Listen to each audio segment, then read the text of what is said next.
Okay, thank you very much. Good morning, everyone, and welcome to the council meeting for the 16th of July. Please join me in standing for the opening ceremony.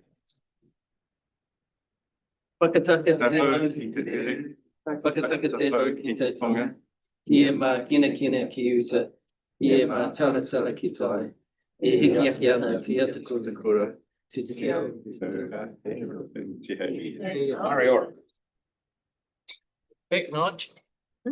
Apologies, I'll be an apology if we go after 1 o'clock. Now, there's some name for. Okay. At the moment, Sarah is an apology for the day and Celeste is an apology for lateness. Okay. Councillor Harrison and McClellan shortly joining via Zoom. Who I'm saying? Yeah. Okay. Thank you, Sam.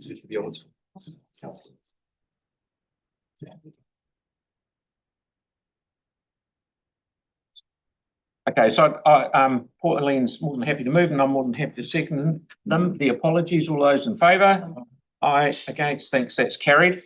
Before we start, I'd like to advise that PX item 15 has been withdrawn from today's agenda and we'll go to finance performance next week. Okay, does anyone have any direct declarations of interest?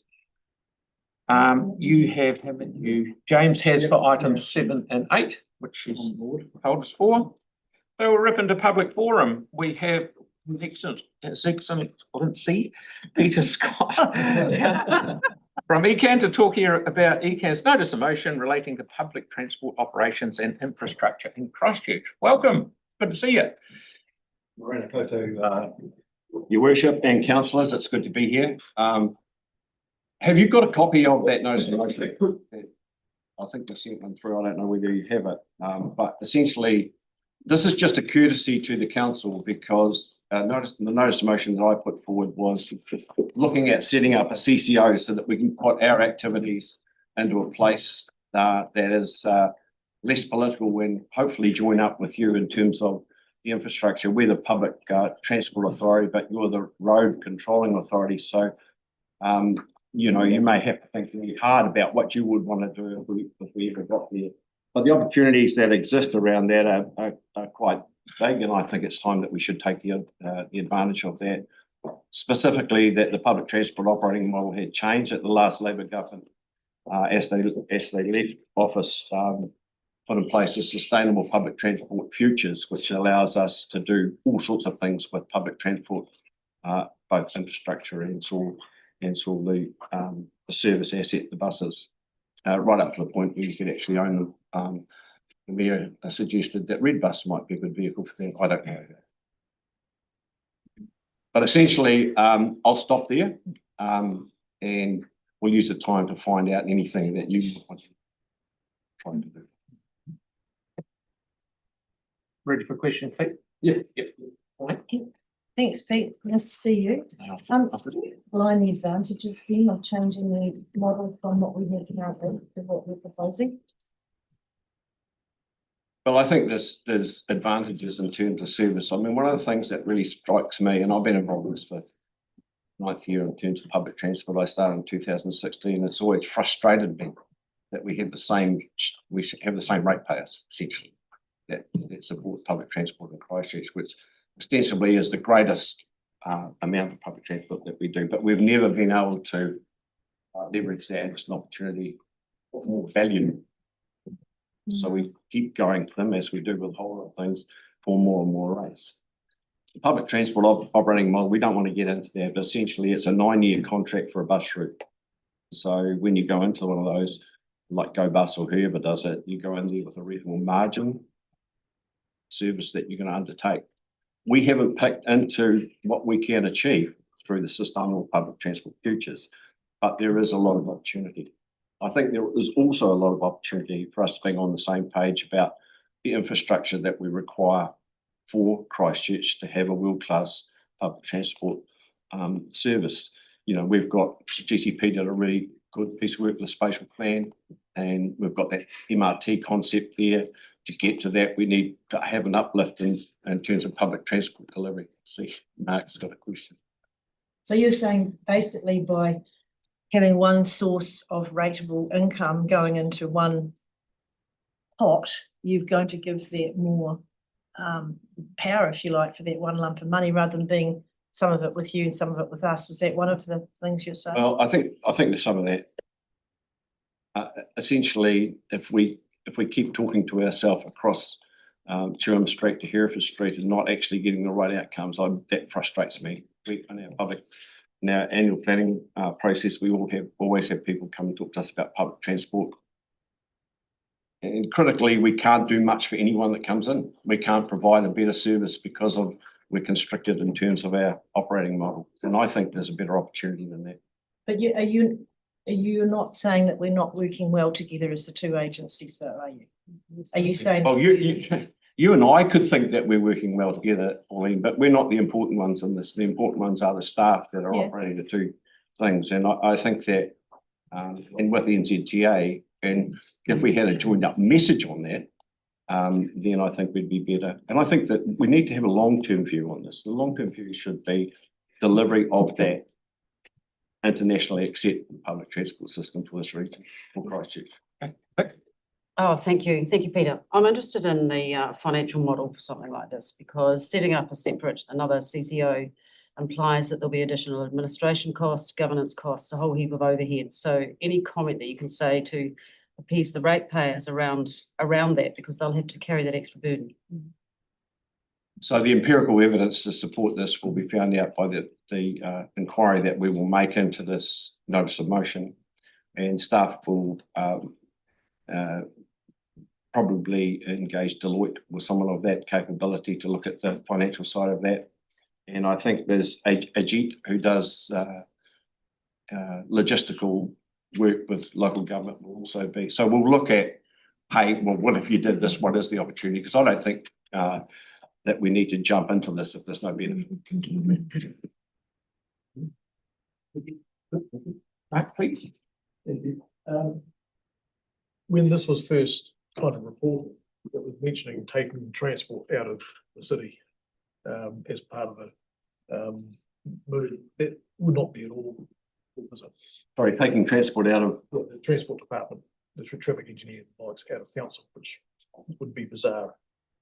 No, Really just linking up the public transport infrastructure and service. yeah, and service delivery. We do service, you do infrastructure. We need to get better at being able to combine those things and give a better product, I guess. Be smarter in what we do. Yeah. Aaron and Tim. Yeah, so given the keeping numbers for the last 15 odd years, it'll be good to see some modelling around how much ratepayer money goes into each trip over that time, and to also, because we got the census numbers yesterday, so they're not exactly glowing for public transport. And then my bigger question is the model we've used for the last 150 years really the one we should be using going forward? Because if you're talking about the future of public transport, we've flogged the bus and we're running at 4%. I'm not sure it's winning the people over. That's a commercial model. You'd be well out of business and your investors wouldn't be happy. So I think there's a couple of points here.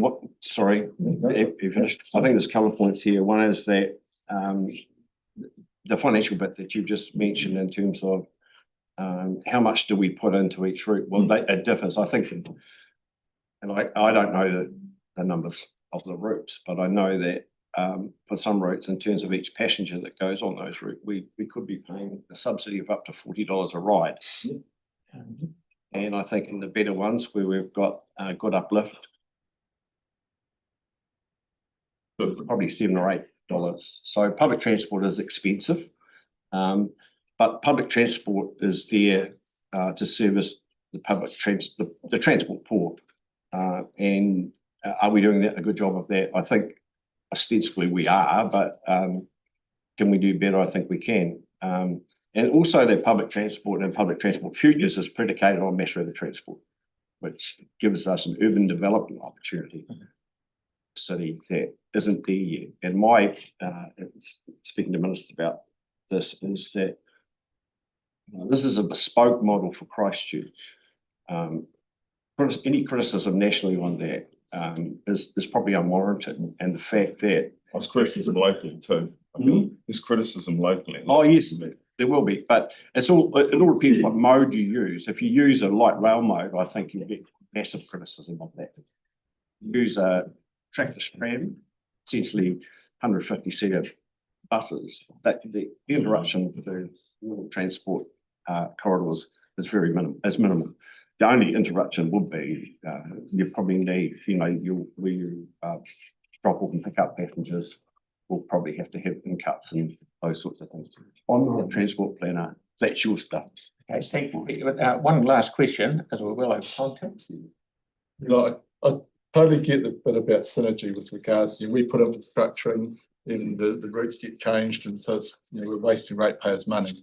But I'm just interested with you on your letter or your notice of motion, just the implications with regards to borrowing ability, because the more we borrow, whether it's ECAN or council, it's going to cost the ratepayers. It's not our money.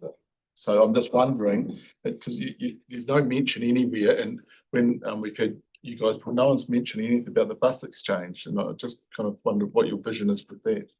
Well, I think from my point of view, I think that there's some key assets that are under the control of the city, which are hugely important to the delivery of public transport and to the delivery of things like people in and out of Te Kaha, one of those being Ferry Road. And we've been talking about Ferry Road for a long time with the city. We haven't sort of quite got a marriage yet for that, but that's one of the other frustrations I guess I have, is that we should be talking about those things.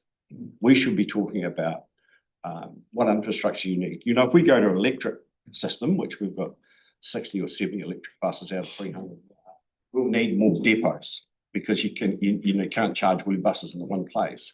We will need different energy systems and those sorts. It's a big thing. It's not just a small thing. Thanks. Thank you very much, Pete. We'll see you again.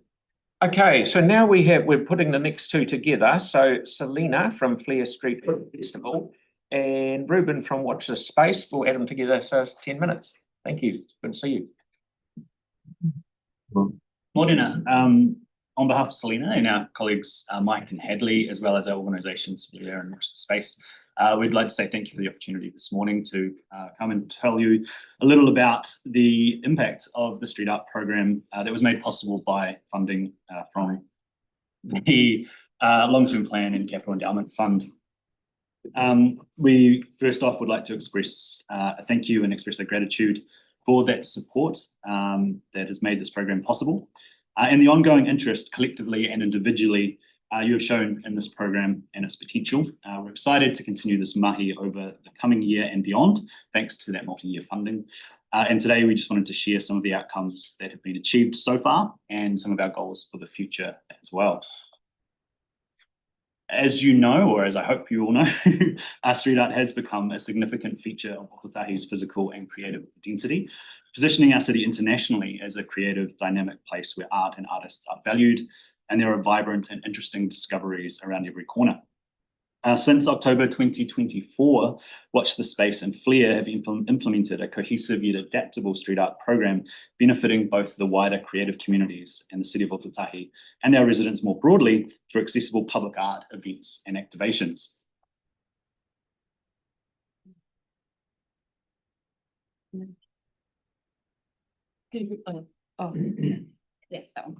The street art program is centred around several key anchor events. The Flair Ōtautahi Street Art Festival, held in March 2025, created 19 large permanent murals across the city, including Aotearoa's tallest mural by Jacob Yikes on the Distinction Hotel.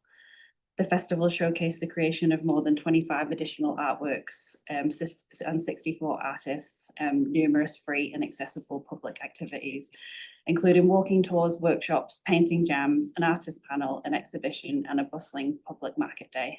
Flair drew significant media and public attention, shining a light on Ōtautahi's as Aotearoa's mural capital.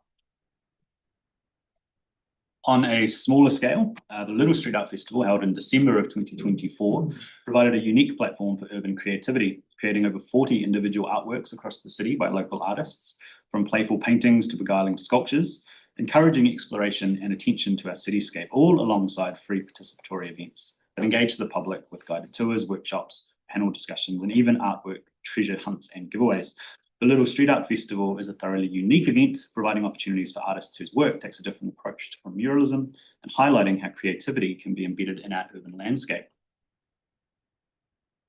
We were also able to support the Christchurch Hip Hop Summit in October 2024, creating new artworks with more than 20 local artists and providing public education activities to help shift the perceptions and possibilities of graffiti art and engaging local and marginalised youth with proactive opportunities rather than reactiveness.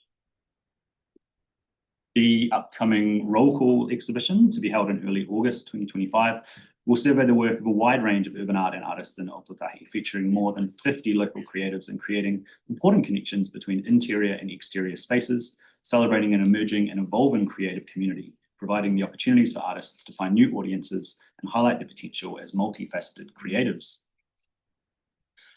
Beyond these anchor events, though, the ongoing street art program has also delivered more than 10 additional mural commissions, artworks that celebrate diverse communities, including our rainbow communities, Māori and Pacifica communities, local suburban communities, and young people. Our graffiti art events that provide pathways for traditionally overlooked and marginalised artists, and especially young people, to explore positive pathways for their art. Public engagement through free presentations, discussions, and workshops that provide audiences the chance to learn about processes and techniques, as well as directly connect with artists. And unique activations of urban space, from after dark projections to participatory activities, creating new ways of approaching urban creativity, supporting artists to explore the possibilities of their work and providing new experiences for audiences. The impact of the street art program has been substantial and has engaged more than 125 artists, from established practitioners to emerging creators and predominantly local, while reaching an almost innumerable audience both in person and online, from residents to visitors and even those who have specifically visited the city to explore the art in our streets. The capital endowment funding so far has contributed directly to local artists and material costs, transforming the cityscape with over 100 individual works of vibrant, meaningful art across the city. The public response has been overwhelmingly positive. Survey feedback reveals that street art makes people feel more connected to the city, with one participant noting, "It made me so proud of Christchurch, seeing the walls brighten up and people stop to admire them." Others have commented that the art activates and makes the city more attractive, with one Flare Festival attendee remarking that the highlight was how busy the city seemed every day. You could walk around and see something happening. A Little Street Art Festival participant explained, "Christchurch's street art is amazing, and having an organised event like this to nurture and showcase artists is a real asset to the city and the local art scene." The street art program has been built on collaboration, working with numerous organisations, local businesses and community groups, including various Christchurch City Council teams, Christchurch NZ, Life in Vacant Spaces, the Arts Centre, Gap Filler, Fletcher's, the World Buskers Festival, Phantom Bill Stickers, Dulux, Lepaki Marae, Moana Bar, Tourism NZ, Role Pioneer, Scape, Kiwi Experience, Housing First, the Drifter Hotel, Christchurch Cathedral, Immersive Reality, Offline Collective, Graffiti School, Christchurch Libraries, and many others. These partnerships have helped reach larger and more diverse audiences and provided more platforms for creative work and broadening the impact of the program. Looking ahead, the street art program will continue to evolve, with a significant mural festival, Sea Signals, planned for February 2026, spanning the central city and coastal areas. We will also present a new range of initiatives and activations throughout the calendar year, supporting and producing more mural projects, festivals, exhibitions, and public events. The program is built upon a strategic approach that includes the ground presence of urban creativity, embedding it in the city's creative ecosystem, and increasing opportunities for both residents and visitors to engage with creative activities, while responding to opportunities, occasions, and changing landscapes as required and presented. The street art program has not only transformed the physical environment with new works of art, but has also changed perceptions of the city, helping shape Christchurch as an exciting and lively destination. A perfect partnership with the ongoing physical renewal, a way for people to continue to feel engaged and connected. It has provided opportunities for local creatives to contribute to the city's identity and further their professional development, ensuring Ōtautahi is viewed as a viable and supportive place for artists to live, work, and thrive. As one artist reflected in this Flare survey, Flare gave me space to express myself and feel part of the community. Another noted after the Little Street Art Festival, "I hope I can be part of another one at some point, because I always develop and grow as an artist and teacher afterwards, due to this encouragement and to push my practice further into new and exciting avenues." Through this comprehensive and supported approach to street art, Ōtautahi continues to evolve as a canvas for creativity, connection, and community engagement, aiding our shift from a gateway to a destination to explore and enjoy, and serving to establish a real sense of pride and connection with the cityscape. Ōtautahi truly benefits from the proactive approach to ensuring our streets are alive and active with art, made possible by the support from the Christchurch City Council. We're greatly appreciative, and we look forward to the continued development of this program, further cementing Ōtautahi's reputation as one of the world's great street art cities. We now would love to take any questions you may have. I know that was quite a lot to take in, but again, thank you very much for the opportunity to update you all. We've got two questions before you start. I'd just like to say you're certainly helping and doing it, bringing this central city alive. And I am in awe of the artists that do it, to stand in front of a great big wall and create something. I'd be there for the rest of my life and be bloody shambles, I can tell you. Kelly. Congratulations first on what you've done with the money that we've given to you, and following through and doing exactly what you said you would do, and coming back and telling us. And thank you so much for the tour that you took us on and showed us those buildings. My question is just about the wonderful kind of marriage you have with, was it the Distinction Hotel, and that sort of corporate organisation allowing you to put that sort of mural on there. Are there any others in the pipeline that you can speak about or can't speak about? Are you continuing to engage with business owners who have appropriate sites? Yeah, it's a constant dialogue. We are currently just seeing the completion of a work at the new Fletcher's development on Gloucester Green, which creates a new backdrop for the residents of that space and beyond. We are also about to undertake a new work at the side of the old Upper Riccarton War Memorial Library, which will activate that newly developed reading space.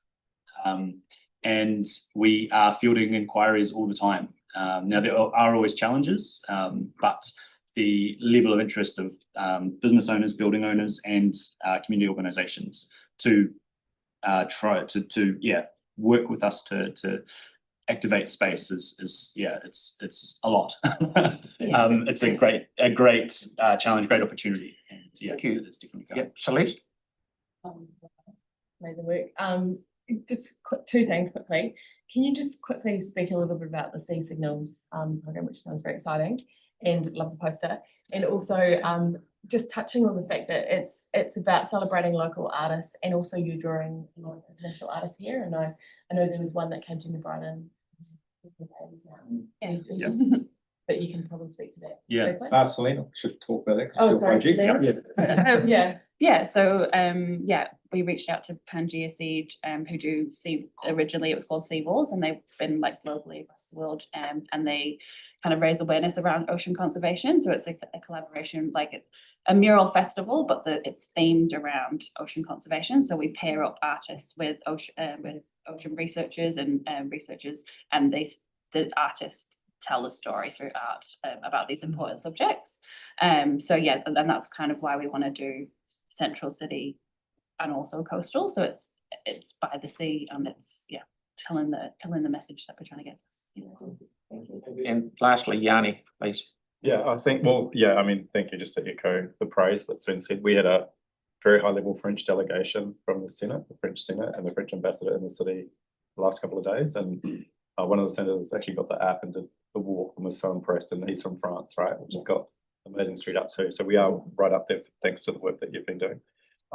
I just wanted to check, are there council facilities or council locations that we could use to showcase street art better? And I think of places like the port, the airport, the buses, the new stadium, which I've repeatedly kind of tried to get a foot in the door. So are there things we can do with our own spaces and places to support street art more? Or if that's too big a question now, can we get some Silos would be great at the LPs at the port in Littleton. Those, if we can help us do that.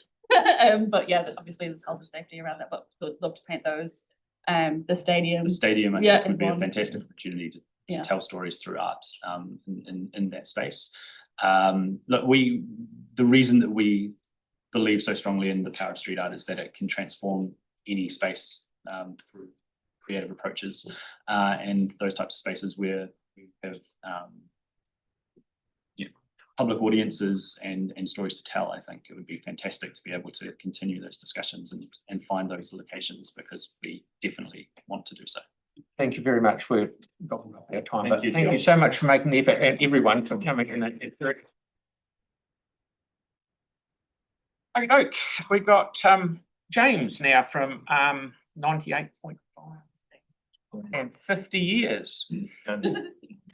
You missed the paper we signed off with the whole stadium. Welcome. Thank you for having us. Thank you, councillors, for having me here. Yes, celebrating 5 decades of RDU. RDU or UFN or Radio U to some of the elders. You mean? It began in a cupboard next to the Naya Marsh Theatre in 76. And next year we'll be more than just grown up, we'll be 50 years old. RDU will be something for the city to be proud of. I mean, as I can tell, a lot of you already know RDU, I'm sure everyone's heard of it. And it's been with us, I guess, a lot of you have grown up in some capacity. But for those that may not know, RDU's achieved some significant things over 50 years.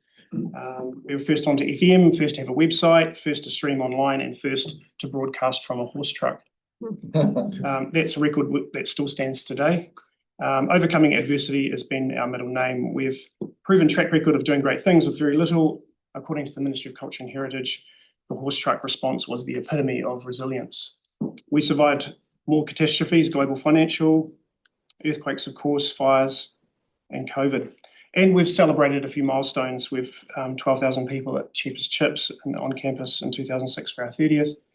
Record numbers visited at a curated exhibition at the Canterbury Museum in 2016 for our 40th. And we proudly achieved charitable status just last year. My maths is any good, we will raise a toast for our 50th in February 2026. What have we been up to? Besides playing the most diverse and awesome range of music in the city, we've been out and about connecting communities and being great at doing it. We are now more deeply engaged with our local organisations and training establishments than we've ever been before.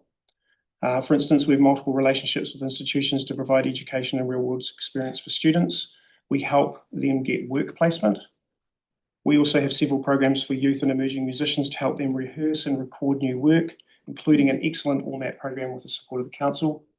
And there's just a few of the partnerships that we have been managing over the last 12 months. So what are we doing to celebrate our 50th? We have several anchor projects and events we're planning to deliver throughout the next year, and we're seeking support to help fund a role to deliver these activities.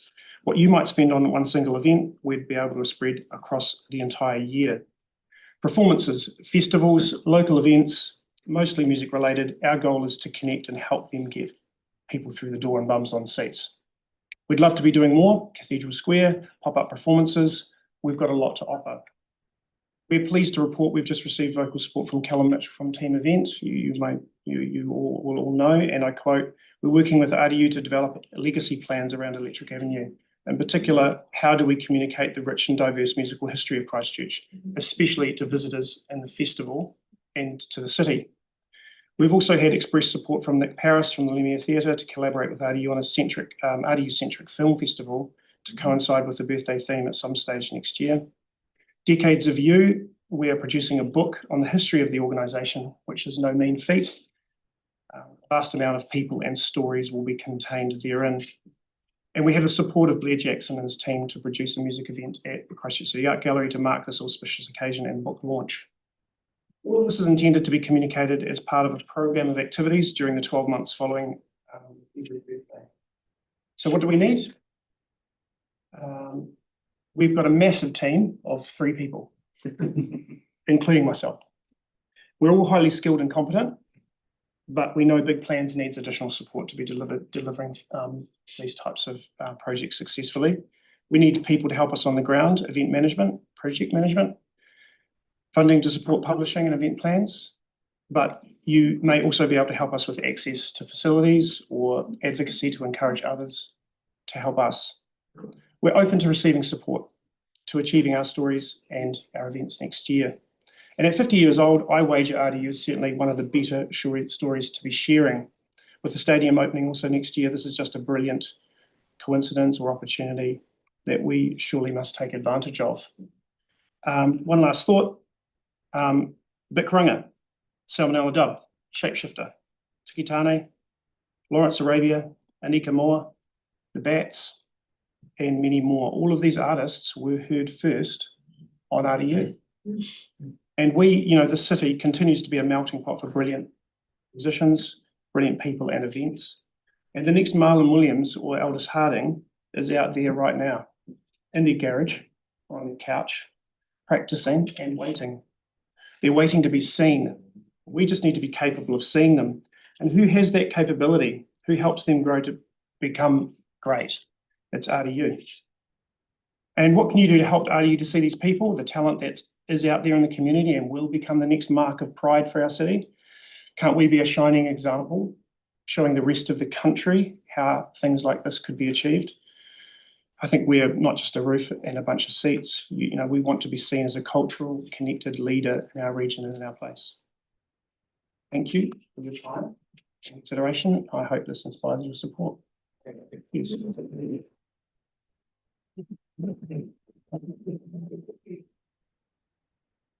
What we can do to help you. And we had one question from Andre real early on, so if you want to be real quick.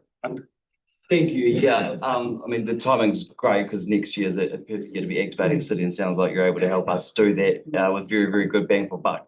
But yeah, Mary's answered the question, so let's start for able to find out what support we're able to provide. Excellent. Thank you so much for coming. Okay, so we've got Spokes Canterbury, we've got Fox and Anne, who are here to speak about top cycling priorities in the central area that were identified in a public consultation session that Spokes ran earlier in the year. Welcome. Kia ora koutou, ko Anne Scott tōku ingoa. Fox tōku We're here today to talk about a planning session that we held in Tauranga in March. We got 180 unique suggestions, 40 of those were the CBD, and we prioritised those, and what we've come up with is 3 of the top priorities that we see within the CBD area and some others that are happening. With 5 minutes, we can really only cover one thing or a little bit of it. The CBD is actually steadily improving, and it's attracting a more diverse range of cyclists with different needs. And what we came up with in terms of priorities was the top priority by far. This is like 10% of the comments, and if you take the wider area, it was even more than that, is the Carlton Mill corner. It's really problematic for anyone who wants to walk or cycle. There's no waiting space, narrow, very narrow spaces on the path. Every inch of the road is used by vehicles in multiple lanes. It's actually really difficult to get from Papanui through to Hagley Park or into the major cycleway down Park Terrace. And this is the area where cycling infrastructure, you get good cycling infrastructure, and then it suddenly stops. It's like someone's thrown up their hands and said, this is too difficult, I can't cope. But we do need to cope. So in terms of the Carlton Mill and surrounds, we would like you to ask staff to investigate improvements for the pedestrians and cyclists in this area. We would like, first of all, intersection changes within maybe the next 12 months, upgrade the crossing to look at slip lanes, which may need bumps, tactile pavers for those who don't have vision, who have lower vision.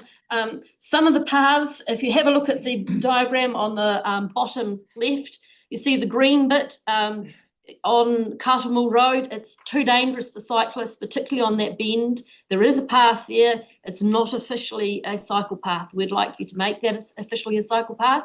There isn't a lot of pedestrians on it, and some of the other green bits. But most of all, we want the red bits done.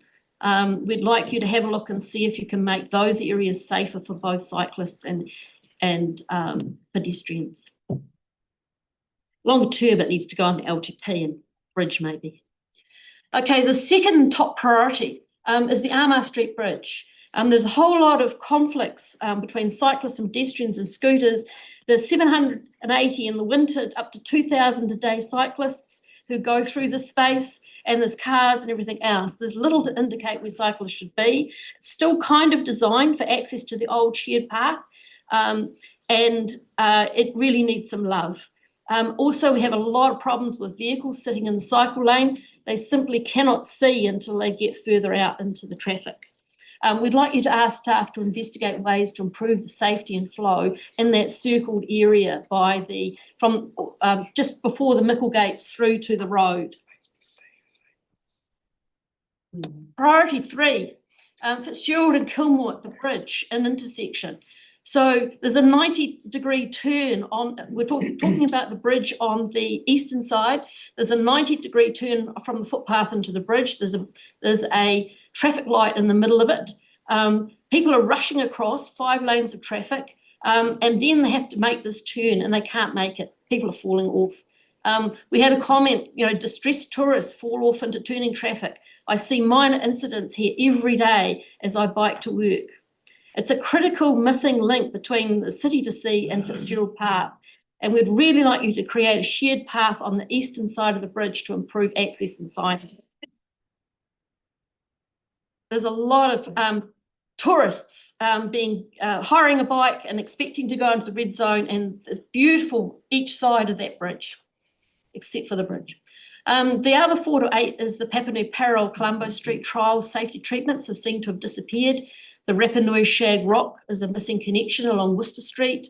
Papanui to Park Terrace Cycleway is missing connections. The east-west, we'd really love an east-west connection along Gloucester Street, Christ College to Tuaranga, and to create easier access for bikes at the outside Christ College. And that number 8 would be a really quick one.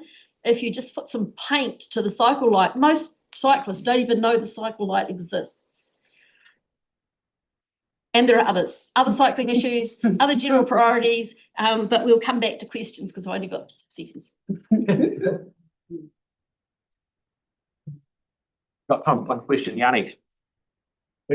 Thanks for the presentation and thanks for the work that you're doing. It's really good to get this feedback. What concerns me is 2 of those top priorities are ones that we've recently spent money doing to try and make safer, and we've got it completely wrong. Is there something that we're missing when we're not understanding the design in regards to the users? Which ones are they, Yanni? So the City to Sea pathway, I mean, that's a brand new thing that's just been put in. You're talking by Pomeroy's, yeah. Yeah, but we didn't do that. But And the street bridge, we've spent yeah, but we didn't do lots that of either. projects on that one as well. There's been Armour Street improvements, there's been. So I'm just trying to understand if there's a better way of thinking about the planning and the design before we get to a stage where it becomes a problem, right? Just trying to see if there's any lessons that we can learn from that. I think the lesson really is that it would be really nice to have maybe once a year a conversation with staff and with representatives to see where we want to go, how's things working, what in the general picture do we need to do, so that we've got a bigger vision of where we're going. What happens really is there is a certain amount of money and we do a particular section, and then we move on to the next section, and we always leave the most expensive, most difficult bit. And that's where all the danger lies. And that is the difference between cycling and not cycling. That's the difference between a tourist getting a bike in the central city and being told there's a fabulous path out there, go for it, and here's the map. And then they hit this intersection and they think, where do I go? What do I do? This feels really dangerous. And so when they go home, what they say, they don't say, I had the greatest trip to North through the red zone, what they say is, I fell off my bike because it was too dangerous. Thank you for bringing that to our attention. So well done. Good on. Thank you. Okay, so now we're into Sorry, Phil, can I just check, we've got logged in for follow-up, haven't we? Action, we have a conversation about that. Thank you. Right. We have online, I think, Stefan and Brunei, and we have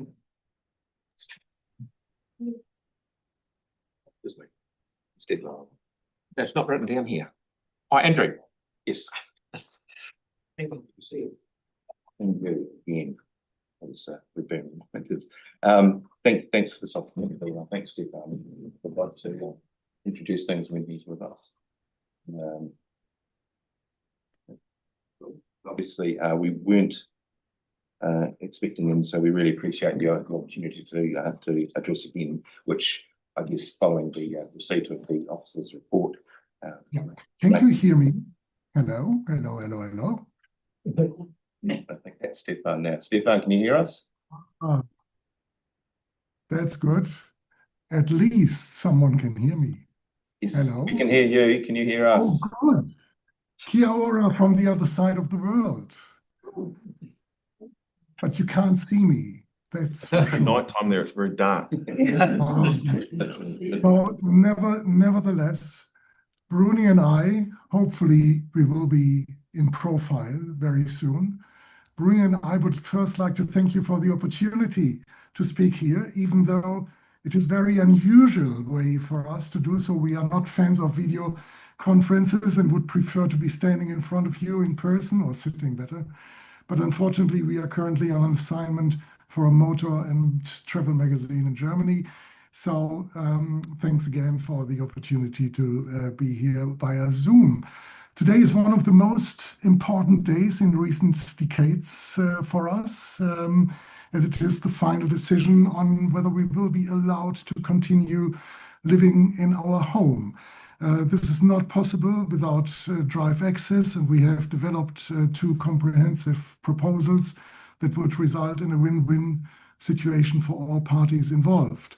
We have listed everything in detail in our statement, which Samantha has forwarded to you. Hopefully she did, but I'm totally confident she did.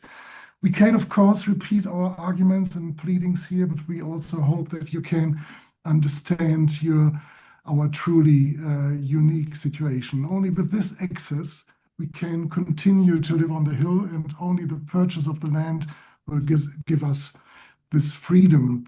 We would reunite the two sections which once belonged together and reactivate the drive access where it used to be. The earthquake has clearly shown us that we cannot rely solely on the current walk access, which is narrow and steep, which with 100 steps, and that is via MMA2 land. Unfortunately, our home is also difficult to reach in other emergencies, which is a big concern to us. We are in a rather unique situation, which certainly requires a decision that takes into account both the financial return for the ratepayer and our personal situation, and which cannot, of course, be criticized by the public. We are not looking for your sympathy, to be honest, but rather a fair and equitable and practical, of course, outcome that takes into account the reality of our situation. It is definitely our last chance. Sorry that we are unable to present our arguments with the necessary eloquence. Our English language skills are simply not good enough. And therefore, if you have any other questions, of course, you can ask us or Andrew, who has been assisting us with this matter for years and years, and he will be happy to provide additional answers. Unfortunately, we are still only acoustics, but not, can't see the video. That's a mess. Anyway, we are here. Maybe you will see the. Obviously, if you have any questions directly for Stefan, please do make them. Before I open up to questions, just a couple of other points which relate sort of more to the report that the council staff put together. And I guess Stefan's reference there to sympathy is because that's there they are. So his reference there to sympathy is that because that point is made a couple of times that their situation, you know, you can be sympathetic, but you know, that's as far as it goes. And I think Much of that relates back to the policy for unilateral offers. And the policy in much is made of needing to abide the policy. But of course, the policy also recognises that exceptions can be made. And there's no rule against dealing with these offers, as this process shows, and the rejection appears to boil down to two particular issues, which are identified as an absence of uniqueness and what seems to amount to an idea of favouritism to Stefan and Brenny. On the basis of the policy, the report, and we say the policy is probably more plainly intended for situations requiring procurement from the council, rather than the situations we find ourselves in here. And obviously, we're not asking the council to buy anything. The report obviously recommends no to both proposals, and we have real issues with both those recommendations. But given the time available and the importance of gaining access, I'm going to focus on the driveway. The report says that this would impair the value of the property, that is number 1 Kinley Terrace, and reduce the potential purchasers' options. We disagree with both those conclusions because the key value of the property, which is the view, remains. And the area of land that previously was a driveway, which is what they're asking to recreate, would remain available to the new owner for their access also. And of course, the geotech advice that the council obtained has advised that the MMA, which is the mass movement area to land, can still be built on with proper engineering treatment. So why would the council allow this? We say, because this is a unique situation. The provision of access across number 1 is the only means of providing vehicle access to number 54, which is Stephen and Brenny's home, and there are unique access to the context as well as the existential nature of the outcome. The wait for 14 years for an answer regarding access while not feeling safe to return to one's home is highly unlikely to be replicated elsewhere. We also say it would be fair. The sum offered is objectively more than reasonable. The ratepayer, and that's based on valuations on both sides. And we know there is a comment in the report that said that essentially says that the offer that's been made exceeds the council's valuation. Obviously, we're not going to talk numbers here, and that's for a later process. But that's the situation the report actually states. The ratepayer will get a fair return. It's not a significant asset, and it is surplus land. If the council were to also require this land, the amount offered would be considered fairly reached. And also we say, why not?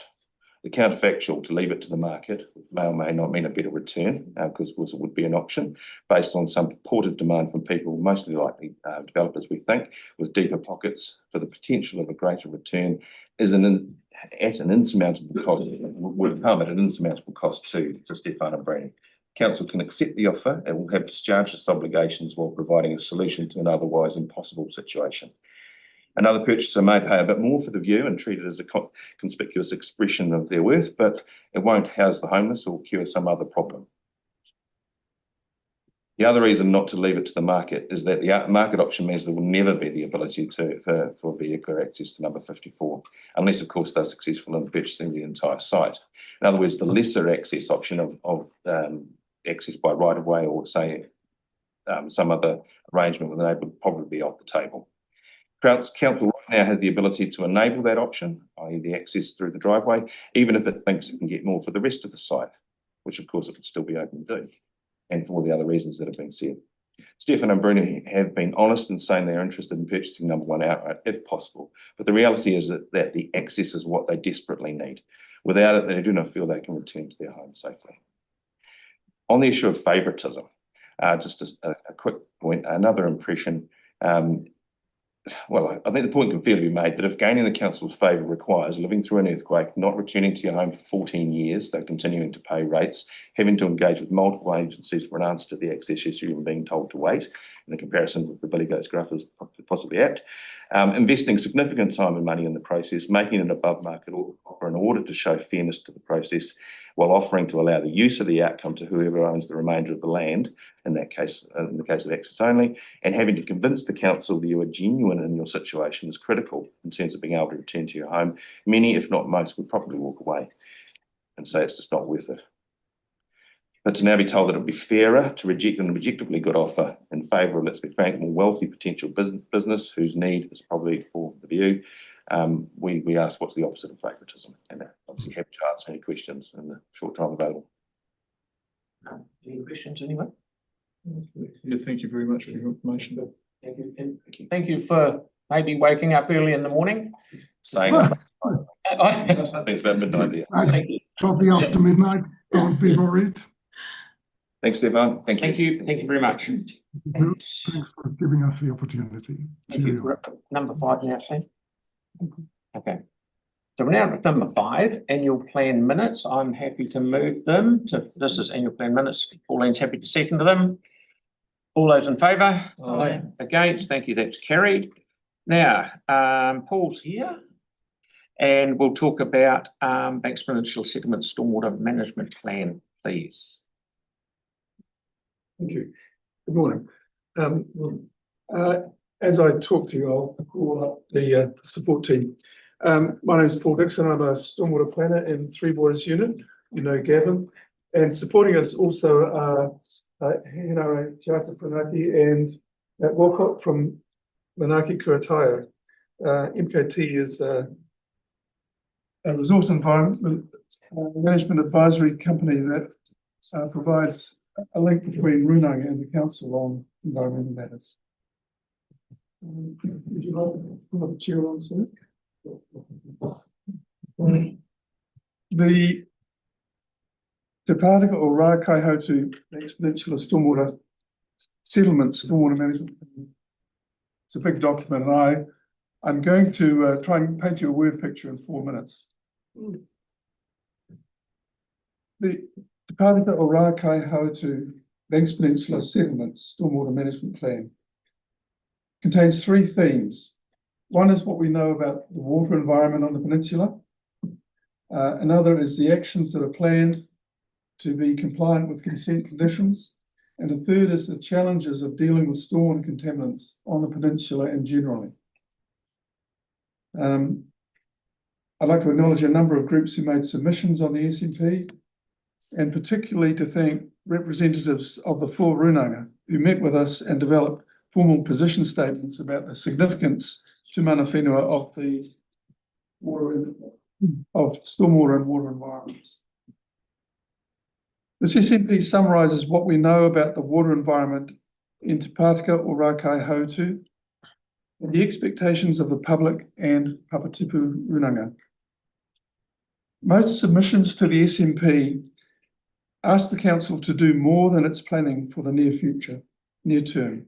More to stabilise hillsides and stream banks, more to trap sediment and urban contaminants, and more to care for the harbours and maunga kaiā. All Runanga referred to the harm caused by sediment entering the harbours. Sediment from rural land, which is by far the majority of sediment sources, is not a SMP issue. It's not usually a Christchurch City Council responsibility. However, it has to be acknowledged that it is at least as significant to many people as urban contaminants like zinc and copper. Compliance. The SMP needs to be compliant with consent conditions. It must do that within a funding envelope provided by the long-term plan. We believe it's a compliant SMP, but realistically it only goes a little way toward addressing the effects of stormwater contaminants, and the amount of contaminants it will deal with is quite minor. Why was there not more funding? The answer to that is mostly because there was insufficient information available to the council about issues in the catchment when budgets were set. We've learned a lot since then. At that time, very large planning resources would have been needed to better inform us, and they were not available. Even if they had been available, they may not necessarily have resulted in a different plan. More about that in a minute. So this SMP goes only a very small way toward reducing the load of contaminants coming from settlements. Partly the issue is budget, but also settlements are very dispersed and so are contaminants. It is more difficult to install treatment systems on the peninsula than it is in the city, and contaminants are difficult to treat anywhere anyway.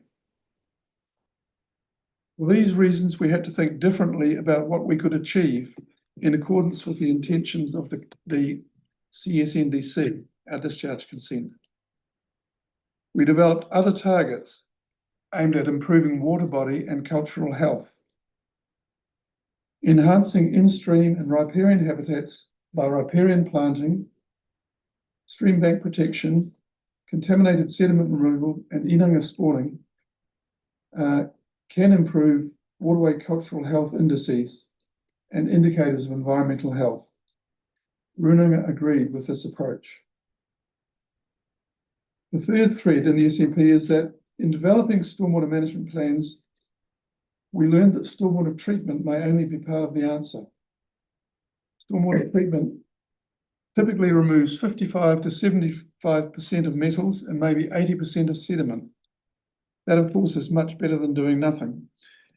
But it may not remove enough contaminants to achieve clean water standards, and it comes at a high cost. Most practitioners, and I'm talking about nationwide, agree that dealing with contaminants at source is preferable to treatment, but that also comes at a cost. We may have to adopt different and more expensive building materials. I know the council's aware of these issues. There would have to be technology changes to get zinc out of vehicle tyres, for example, and we would have to rethink the use of other contaminants like moss killers, hormones, and herbicides we use regularly. In the medium term, beyond this SMP, there need to be conversations between the council and citizens and Tangata Whenua and Environment Canterbury about how we protect the environment. Tipu Runanga said that to us clearly. We need to discuss what matters to us about the environment, what we want to protect and restore, how to make changes, and the time frames over which change can occur. I see this stormwater management plan as a necessary small step forward and a starting point for conversations. I thank Runanga for their supportive comments and constructive recommendations. Thank you. Pauline? Thank you. So what I'm hearing from you is what the recommendation is, and that's a morphing of the option 1 and 2 in the original consultation, isn't it? Yes, there were roughly equal support for options 1 and 2. And so you're saying it's acceptable, but we could do a lot better if we had a little bit more funding and more information. I'm saying that submitters asked us to do better, and Runanga certainly are asking us to do better. In fact, councils all throughout New Zealand understand that, you know, there's more to be done. Yeah. So I'm not, at the moment, I'm not pressing the council to do more. I'm suggesting conversations are due. So this is, the funding is set for, was it 28, 29? It's 2025, 35, or was it 24, 34, I think it is. Yeah, but it's not due to be spent until 28? It's a few years ahead. Yeah.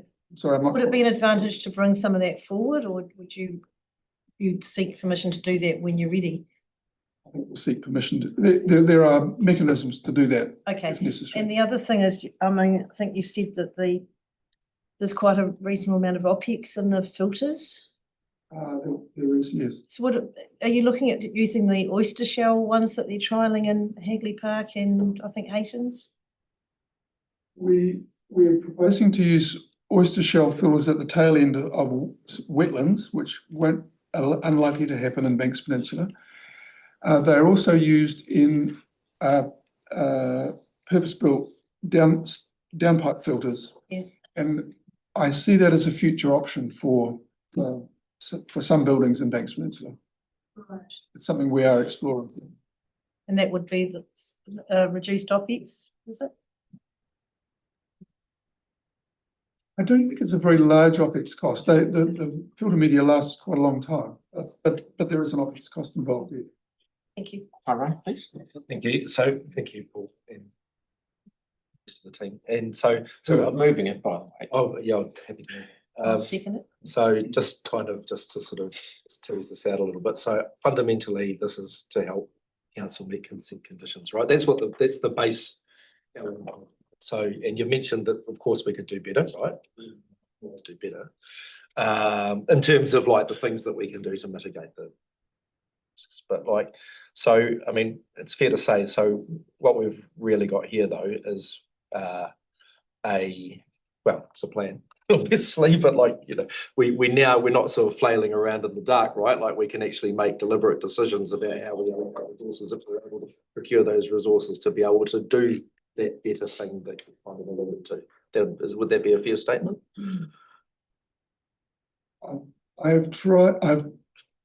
I've said that I think what we need now is a conversation about where we want to go and the means we want to use to get there. We've developed our ideas over the years. We know a lot more than we did, but we know that we believe that any path we choose will be difficult for someone. And I believe there needs to be discussion about who is the burden and why we want to bear it. I think it'll be easier. There is a burden to be borne. I think it'll be easier if we can agree about. The stormwater has been a really fun thing for Banks Peninsula in the last couple of months. But part of those conversations will be about, you know, what can we do to mitigate the things that actually cause risk to life and property as well, right? I mean, that's part of the conversation? It's not just about contaminants, right? It's a conversation it's a good conversation to have. It's not really part of the stormwater management plan. It's not. The management plan is not funded to deal with flooding. Yeah. Okay. Yanni, please. Thank you. Just had two questions. The first is, I know I raise about Bells Creek every time, and I know we've got a filtration device, and it's been in for probably 10 years, maybe around about 10 years. But we still don't know how it's performing, and we've got a process underway to look at that, and I think that's going to be done in 2026. But basically, I guess my concern is that we don't, you know, rush to use that technology without understanding the impact of what we've previously invested in terms of cost and effect. So the technology since that time, new technology has come along. It's called a biofilter. The brand name is Filterra, delivered by the same company, but it's more effective and not as expensive. So if we do use a filter, we're much more inclined to use this biofilter. I've heard of them being installed, being planned to treat the Addington, Riccarton and Wainoni catchments. Okay, so we can have some degree of confidence that we won't repeat a mistake, but the trial, you know, like I always understand Bells Creek project, understand how well those sorts of mechanical systems, or those art systems work compared to natural systems, right? Yeah, the systems that are proposing to like Ripper elsewhere, so we're not the first ones to. Just the second question from me was in regards to the consenting process. So once we approve this, it still goes to ECAN for final. Given the cultural values on the peninsula and given ECAN's previous decisions, I think there's been court decisions as well around taking into account cultural values, and you know, the wastewater treatment issues obviously are the key there. Do we have any sense from ECAN around the risk of us not doing more and what their response may be in requiring us to do more? Because we've got another case with wastewater where it doesn't matter the cost, it's to get compliance with the values has been extraordinarily expensive. And I'm just interested if we've got a similar risk around this. I wouldn't like to prejudge what Environment Canterbury might say. I could imagine them coming back to us and saying, couldn't you do more? I think characterise that as a possibility. Thank you very much. Tyler, please. Good guys, can you hear me all right? Yep. Awesome. I just had one question, and it's around the financial impact. So you said that getting the work done now would have a significant financial economic burden on the council, the ratepayer, or other organisations potentially. Has there been a scope done on the long-term impacts on if we spread out the work across the years from 28 onwards? I think that I didn't make a comment about the budget for the stormwater management plan. I said that the gap between where we are now as a nation, as cities, and obtaining a clean water environment, it's a very big gap, and it's potentially very costly. I wasn't proposing that we assign a budget to that. I was proposing that we initiate a conversation. Yeah, gotcha. Okay, no worries. Thank you so much for that. Thank you very much. And thank you very much for coming in. So we have in front of us, we have a mover, which is Karen, a second up for Pauline. Is there any discussion or debate that anyone would like to have? So I'll put that motion. All those in favour? Aye. Against? Thank you. That's carried. Brilliant. Thank you very much. Okay, so item 11, which is my notice of motion, which obviously I'll move. I'll just present it a bit here.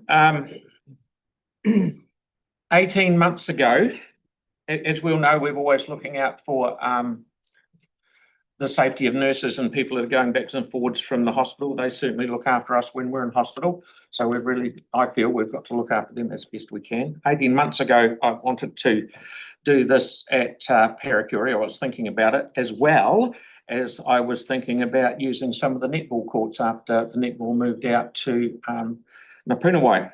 But with Paracury, I was told we can't do anything until we own it. Until the contractor gives it up and we own it, we can't do anything. So that's okay. Just the other day when we're doing the LAP, someone came in and said we invited me around to have a look at the ED department on the effects of alcohol and what happens in there. So I was around at ED anyway.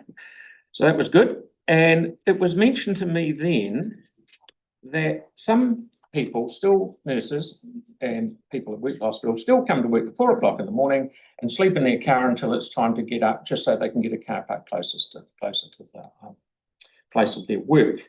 And then the young lady I was talking to, she's lovely. I said, well, where do you keep your car? And she's a number of blocks away. And I thought, yeah.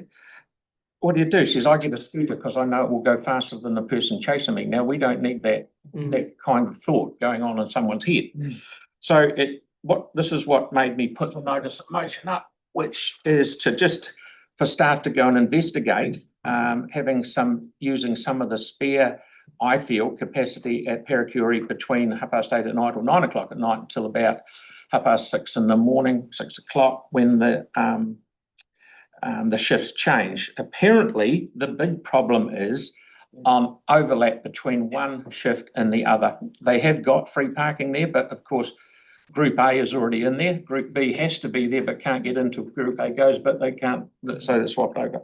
So, and the other thing I wanted to do was talk to the hospital. I know we shouldn't have to do this, but I think we owe it to people. Is somehow the hospital provides, I'm thinking, one of those 6-seater golf carts that the security man takes them right to their car or wherever their car is, and it looks after them at night time. So that's the reason that I've brought this notice of motion. And the seconder is Aaron. Yeah, is there any questions? Tim? Yeah, I totally support it. I think it's a good move, but it's not just nurses that are in the central city, is it? We've got cleaners, young women as well. We've got entertainment bar staff, etc. So I wonder if we could if we're going to do it, let's make it just if we're going to look at questions or feasibility, etc., let's broaden it a wee bit. And the other one, whilst we're talking to the hospital, I know that Dunedin does it, the students with getting and it is young women they're concentrating. They have a very good security system. The security guards drive around and keep an eye on and walk with some, etc. So you don't need a 6-seater golf cart for 6 people. You can actually have some security around the area that are keeping an eye on the overall area. So there are, I think, let's not close the door on any ideas. Let's just broaden it out. More than happy to do that. And the other thing is that we've got that just a button before Yanni, is we've got the birthing unit across the road, which is on the other side of Paracury. absolutely. So it's all Let's, keep an open mind. Thank you. okay. Thanks, Tim. Aaron. So just on your 6-seater golf cart, what happened to the one that goes around Botanic Gardens? The one that's Recharging overnight. It's recharging over. Okay, see if that can get a fast charger. But I'm just throwing that all out. of those ideas chucked in, it'll be good. Yeah, because that one there, I think, can take 24 people or something. So that type of thing. Yep. Yeah, but all of those are in the mix because you just that way we're double using resources. Just Yanni? Yeah, thank you. So several questions. One is, has anyone talked to Ngāi Tahu about their parking building and what the capacity is at night or the occupancy is at night? I'm sure that will be brought into the. Yep. Okay, because I'd just be a bit concerned if we if it's got low occupancy, then isn't that a thing we should talk about with the health New Zealand? So we'll do that. Pay for it. They're happy to offer it up for The free. only thing I was looking at here is it's 550 car parks down there. And through the middle of the night, we're not getting any return off them anyway, so we might as well offer them to someone to. I'm still sure Paracury is going to be busy. So I'm absolutely happy to look at these options. I just wanted to also know that we've also seen a huge increase in residential that doesn't have car parking in this area. Is there any thought to how you would ensure that the people that were using the hospital would get access as opposed to Airbnbs, etc.? The whole point of it is to look into and explore it.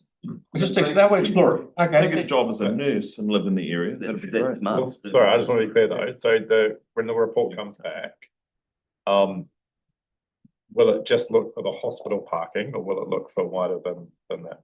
I'm just looking at hospital and or as Tim said, cleaners or anyone that's working there. They're hospital staff. Yes, it's hospital staff. Yes. If you've bought a house that's got no parking, that's on you. Yeah, no, I understand that.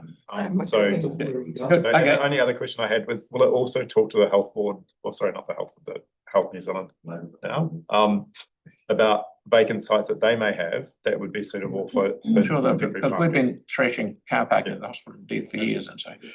Kelly, please. Yeah, I just wonder if there's been any talk about building outside the A&E where there's a perfectly good car park up from there. My daughter is trained to be a doctor, has worked at A&E and says it's really hard to get parking around there. And I just wondered whether there'd been any talk from the DHB about considering going up there, which is a perfect spot, the land's available. It was ruled out. Really? Yeah. Tony Ryle brought back a plan with a multi-storey car park there, and management at the DHB did not like it because it blocked the view.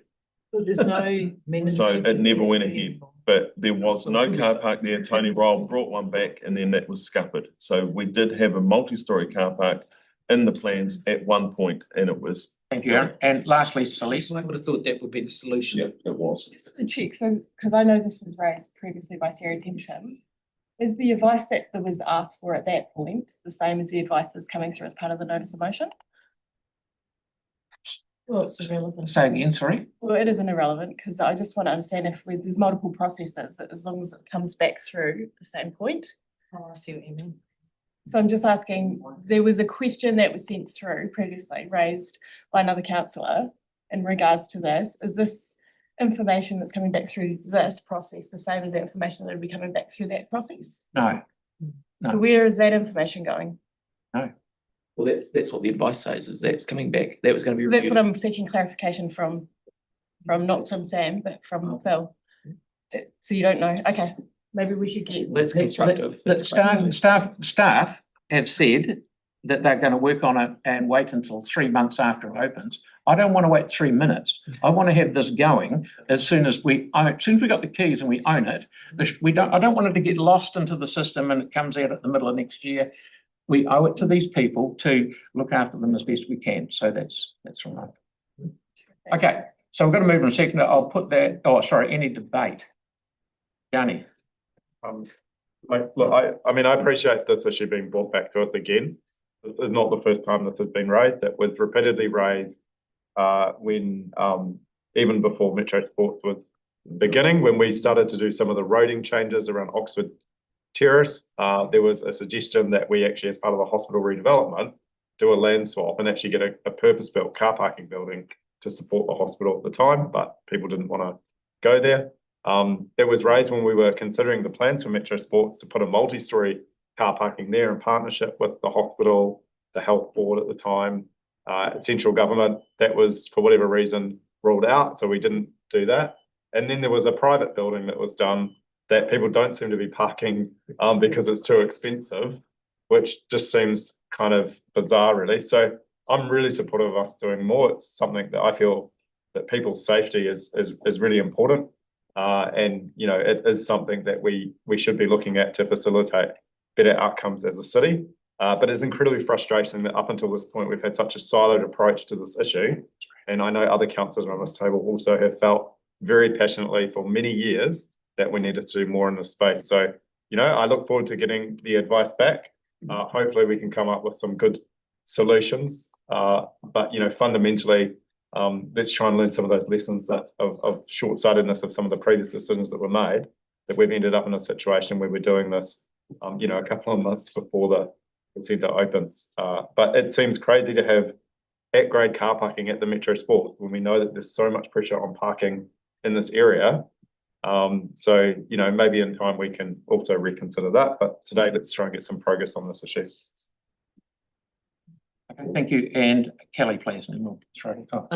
Yeah, really happy to support this report today. I think it's madness that our council's having to get involved in something that really is probably an issue that government should have taken care of a long time ago. I mean, why would you build a house with no parking? If you know, if there isn't great public transport, why would you build a hospital and have inadequate parking for your staff and for the people that visit there? I've been liaising with one of the residents of Burwood who has told me of her experience of a family member ending up in A&E and spending a lot of time in the hospital. And she says the anxiety that she gets from trying to find parks in and around the hospital is something that she just shouldn't have to go through when she's already got a lot of things to deal with this family member. So congratulations, Phil, for bringing this to a head and actually setting something in motion. Talk is talk, but action is action. And I'm really glad to see that this is actually happening today. So I'll support it. Thank you, Anton. Thank you. Yeah, I think this is a good way forward. I'd be interested in the information coming back, but let's not forget that the District Health Board have a responsibility as an employer of a lot of people, and generally women, who are walking late at night through a park. So they must take responsibility. It is not for the ratepayers of Christchurch only to cover their asses. It is, we should be doing this in tandem with them. And I do want to see that information coming back. It would have been great, and I don't know whether they had talked with Ngāi Tahu with the parking building there. It would have been great for them to look at doing a partnership there. There is going to be a cost to them one way or the other. It should not continually drop on the ratepayers of Christchurch to pick up other people's mismanagement. Do keep in mind that there are specialists who turn up at the hospital sometimes once, sometimes twice a week, and they have covered car parks on the corner of St Asaph and Armagh Street. So maybe the management of the hospital could actually start issuing some of those to those night shift workers, whoever they are. So I'd like to see some really good information coming back, because I'm, like many people around this table, getting sick and tired that other people expect the ratepayers of Christchurch to pick up costs that they should be incurring and planning for. Thank you. No, I'll wrap it up. The only reason I wanted to throw this out there, because I went to the, after our ED, and if I hadn't talked to that nurse, I wouldn't have gone, wow, this is nothing, as, you know, we're just going around circles. So we've got an opportunity maybe to help the problem. So I will put the motion. All those in favour? Aye. Against? Thank you, that's carried. Now, the next one's the Mayor's monthly report, and I'll take that as read and I will move it, and Sam will second it. Has anyone got any questions of what I've been up to? Nice photos.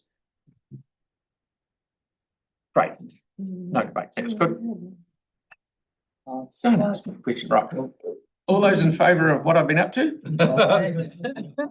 Well, that's a different question. All those in favour of accepting the Mayor's monthly report? Against? Thank you, that's carried. Brilliant. Right, so get that done. Now we'll do item 10 is Nigel Angus. Now, please, people, if we're going to start talking figures, we'll have to go into PX, so just keep above the line, so to speak. Far away, gentlemen. Just like to make a few comments to try and focus the decision making.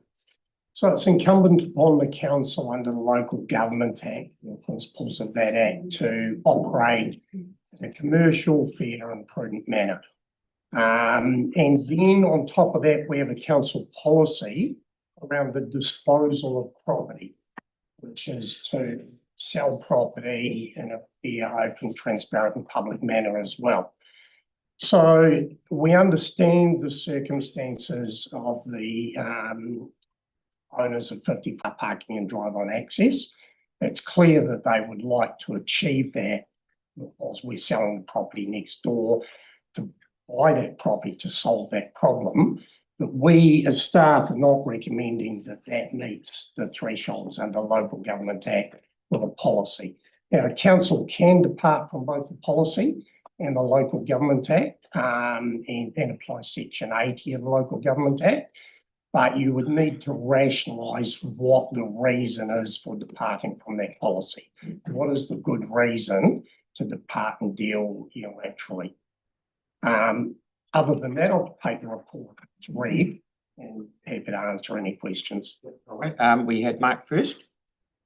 I see we've got 3 options within the report. The third option there is to do with selling an access way across that section.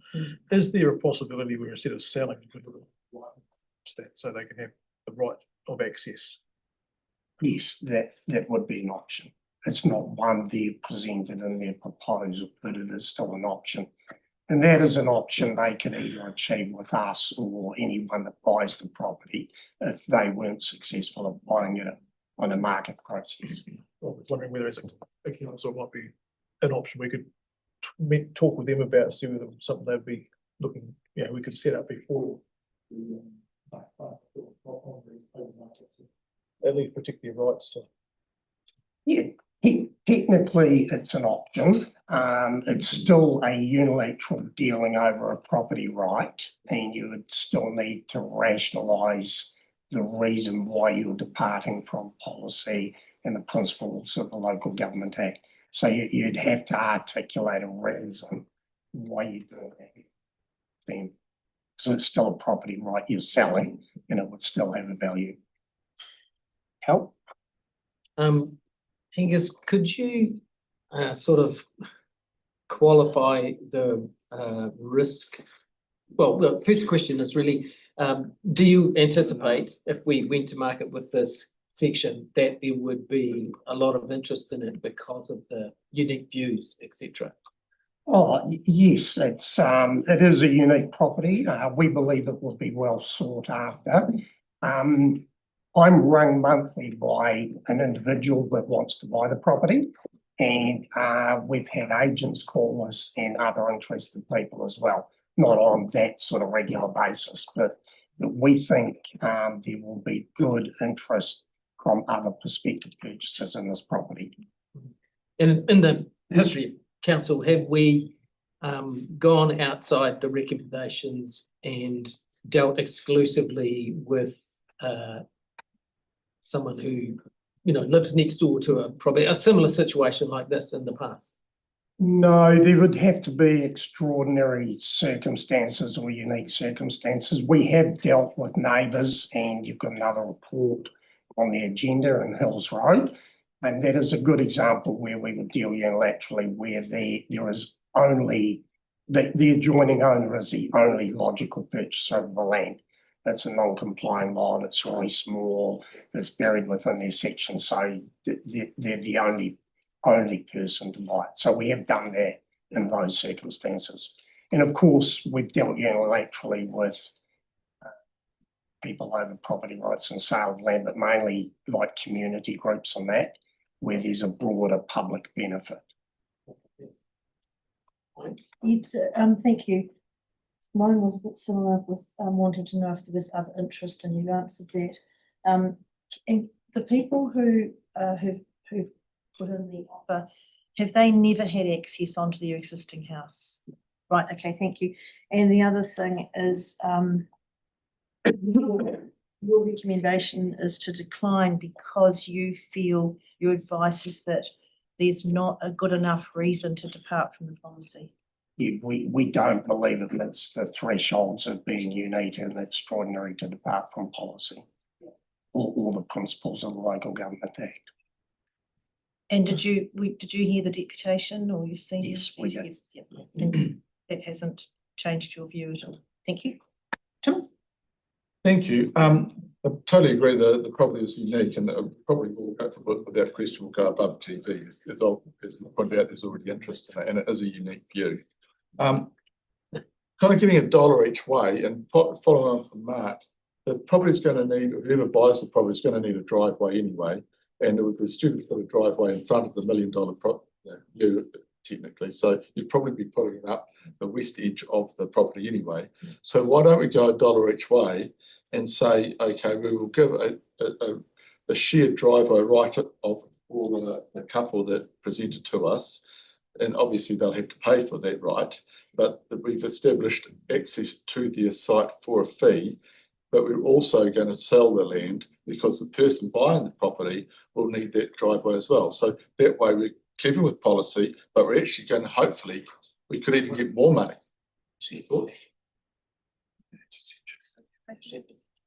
Sorry, carry on.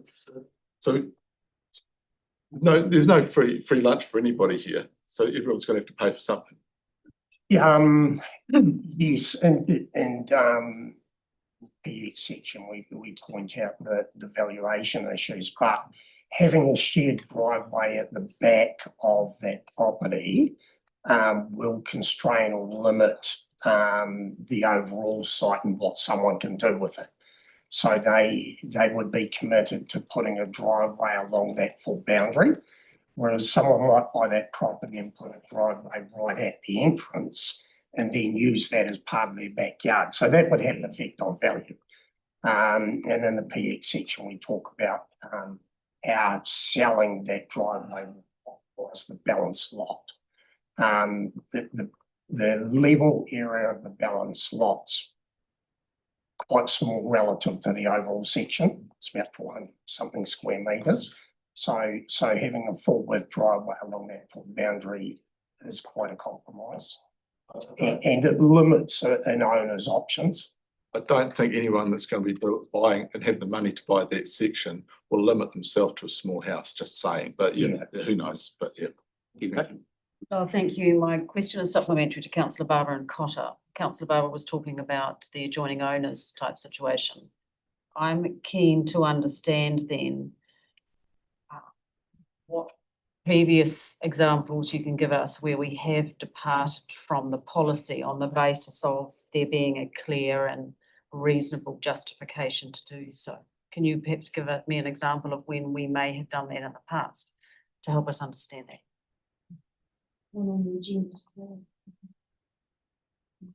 I think the main examples there are where it's a neighbour and they are the only potential purchaser because it's landlocked and as Andy said, you've got a report of that similar nature on that.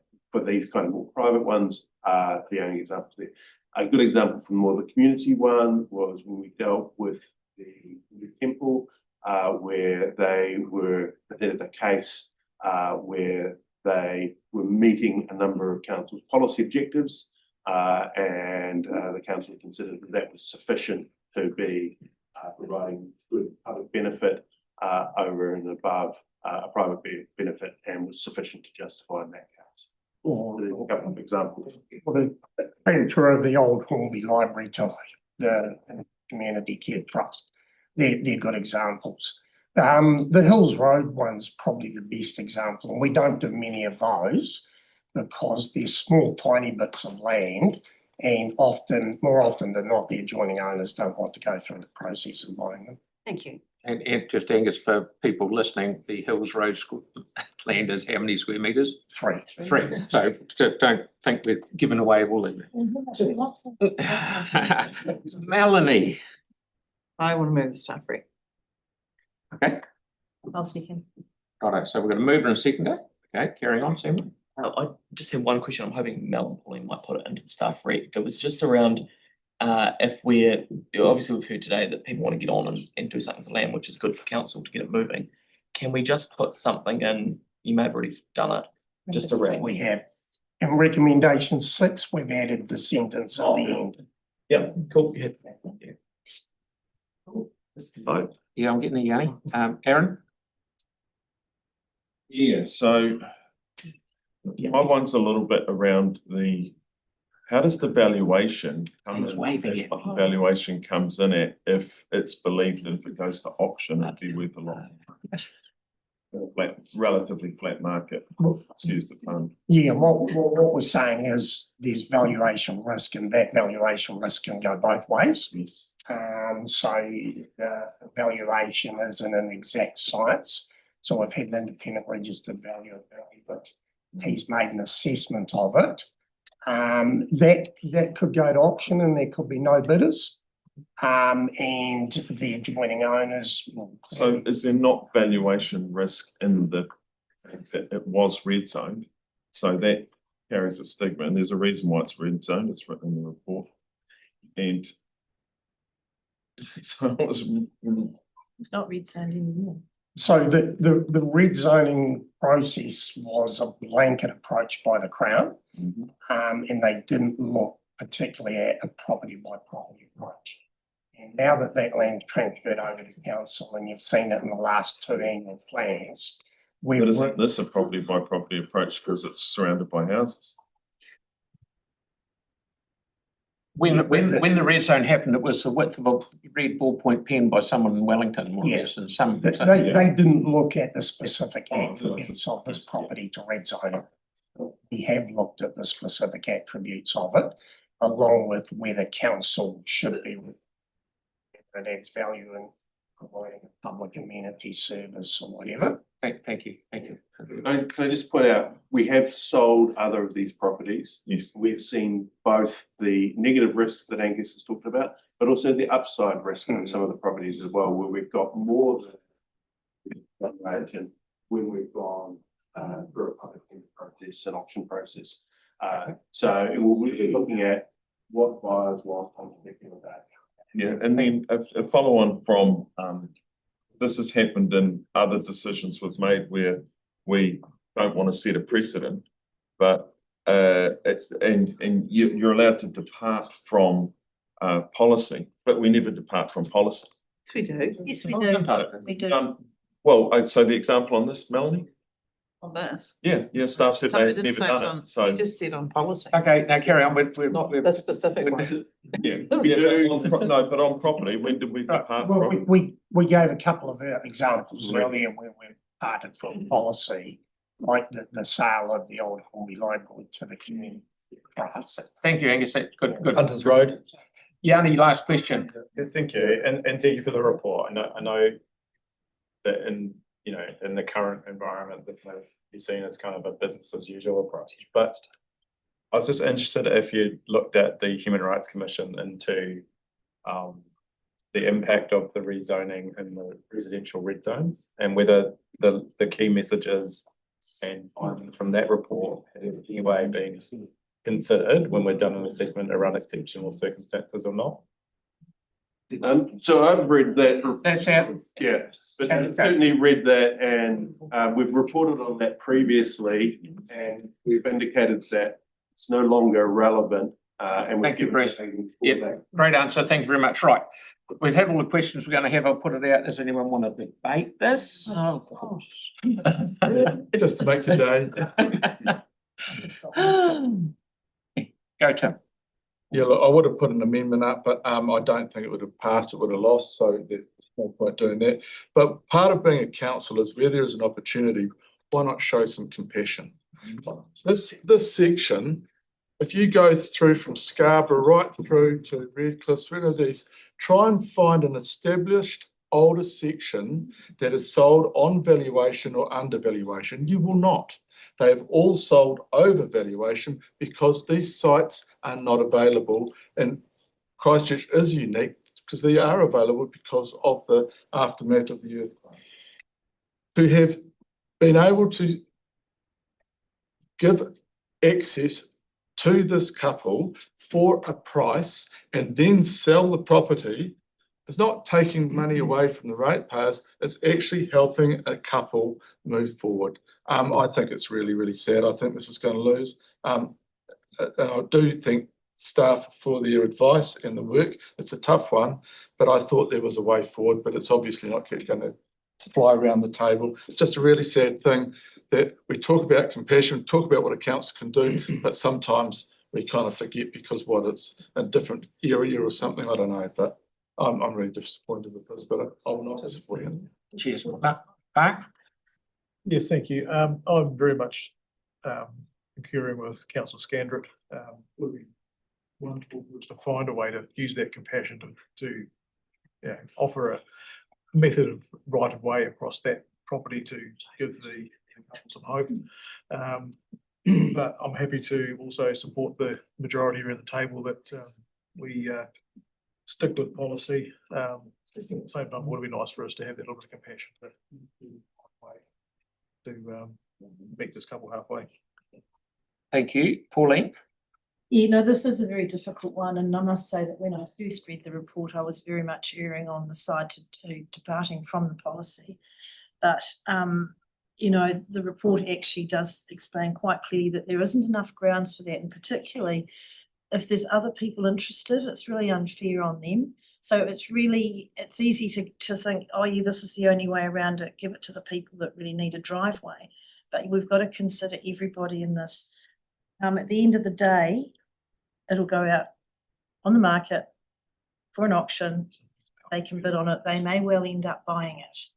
That means they can then get their driveway and they can sell the balance of the land, and they won't be very hugely out of pocket over that. And I think that is probably, in this situation, the fairest option for me to look at. So just to answer Councillor Kewen's comment on policy, I have often departed from policy. Policy is a guideline. It's a really good guideline, and it's one that we usually comply with.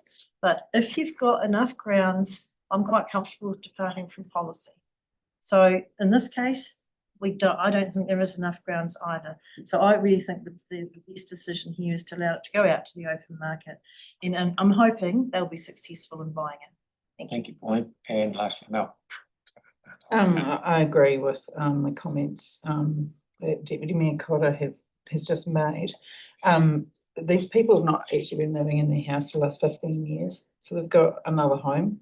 So if they were living there, I'd probably have a different take on it. But I found this actually a very simple conclusion to come through, and nothing is stopping them getting the driveway. They can purchase the land themselves, or they can work with the next owners to create an easement or purchase from them. So I just think we're not stopping anything. We're just putting this out like we should have done in the first place. I just think it's very simple. Yanni.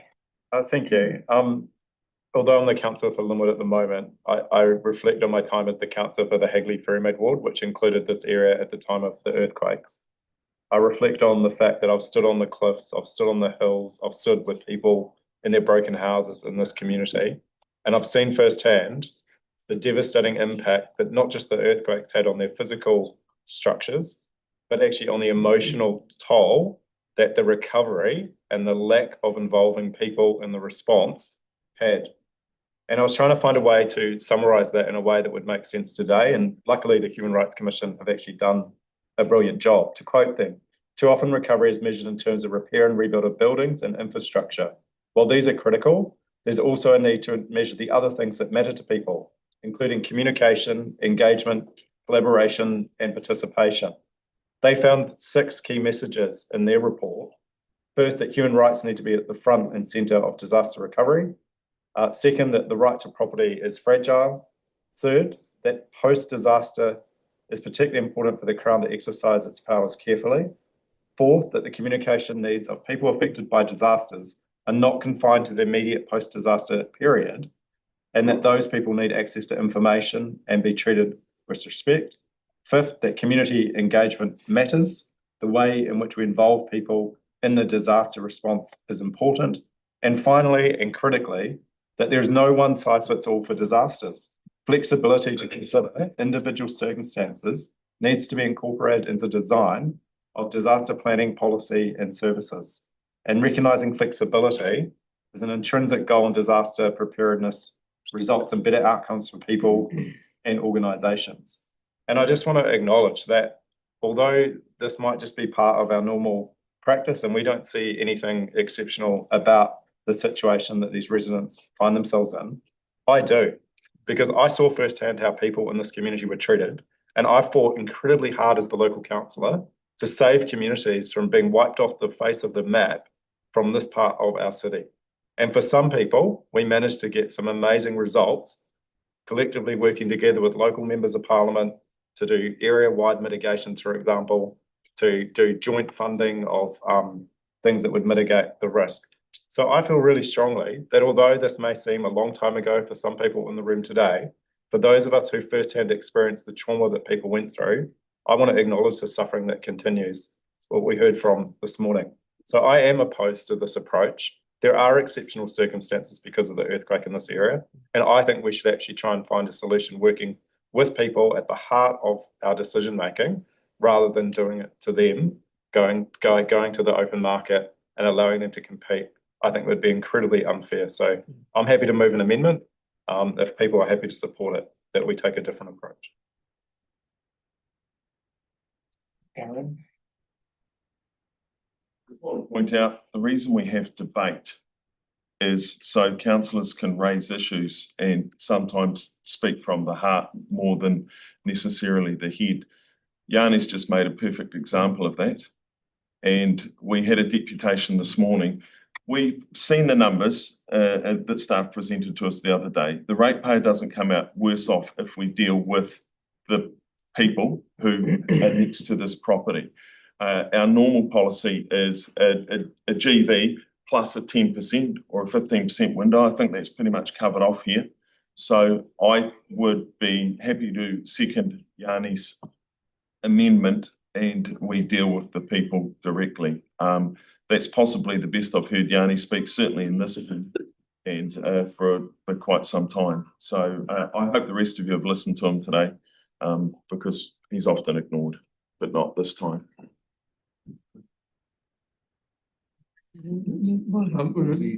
Could we, if you're gonna put up an amendment, could we have a quick check? Because I do. Yeah, is it possible? I mean, I know it's unusual. Have you got an amendment? But I mean, Yeah, what's the amendment? Staff don't have the amendment. we'd need to go to option 3. Yeah. So you said, yeah. So Yanni will foreshadow option 3. But there is a way to still put the property to the market. It's just guaranteeing the driveway. Yeah. So we can still, there's no negative for the ratepayers, and that's really crucial. So we can give them an easement or a shared driveway now. We're wrapping up the debate, Mary. Yeah, and then we'll Foreshadow 3. Just the driveway. foreshadow to number 3. Do we need any specific wording for option 3? Well, I mean, I'll see. We'll need specific reasons for the departure for option 3, but I'd suggest you have your vote and then we, if we need it, With Mayor agreeing to take a break at that point. Okay, righto. So yeah, and with option 3, you don't Yes, we have. sell them the driveway. You have a right of use. It needs to be even. And Mel, did you have your hand up? Righto. Sam is finishing the debate. I think we seem to have got a wee bit confused as a group as to what we're doing here. And I get there are different views on it, but fundamentally, we have responsibilities under the Local Government Act to operate in a fair and transparent manner. That's all the staff have recommended, which is this is not slowing down a process. This is just making sure that we let everybody participate in the process. We've put in there the wording which says request that staff action this immediately. So I actually think the unsolicited bid has not been lost on us because it's sped this whole thing up. But I think we just need to be really careful. We're not getting confused about what we're doing here. We have to, and we have obligations under the Local Government Act as to how we need to operate when we make decisions. And we've heard very clearly that the criteria is not met to directly negotiate with this. So what we've done as a council is compromise on our way forward, which is we will start tomorrow. The team will start tomorrow I hope this afternoon, putting this on the market 10 minutes. so that the people that have talked to us can enter that process. We represent all ratepayers. Absolutely. We've heard from the staff that this does not meet the criteria. We would not be making good decisions if we did not follow our requirements under the Local Government Act. So, I would almost contest, but I won't, that option 3 is not valid because we have evidence from the team that it actually can't be put. So I just caution that before we vote today. Can we have legal speak on that? Because No, I said almost. right. I said all. Almost. give it a That's why we're here. Yeah. And that is why we're here. Let's put it. It's really simple. Yep, right.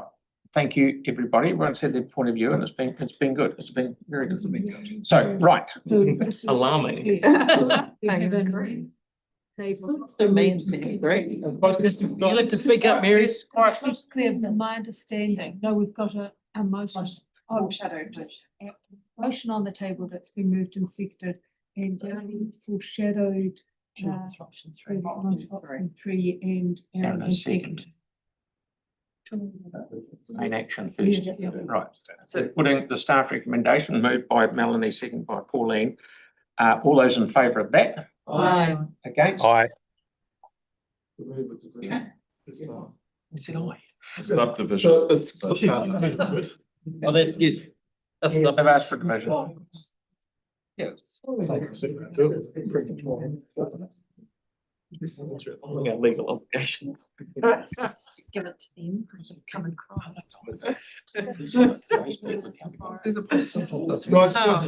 We could have finished this meeting. Challenge.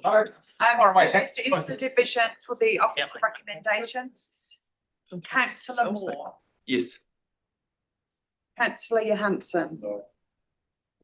Deputy Mayor Cotter. Yes. Councillor McZoom. Yes. Councillor Barber. Yes. Councillor Goff. Yes. Councillor MacDonald. Yes. Councillor Kewen. No. Councillor Fields. Brought back from the other way by Sam, yes. You didn't want to be another. Guys, can we just concentrate? To the nave, yeah.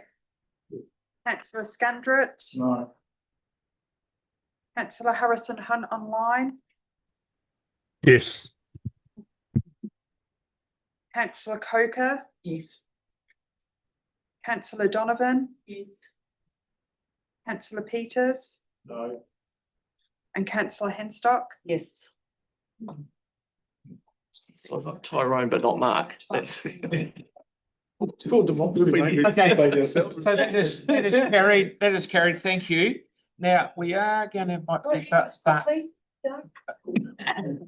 But I know he'll be onto it straight away.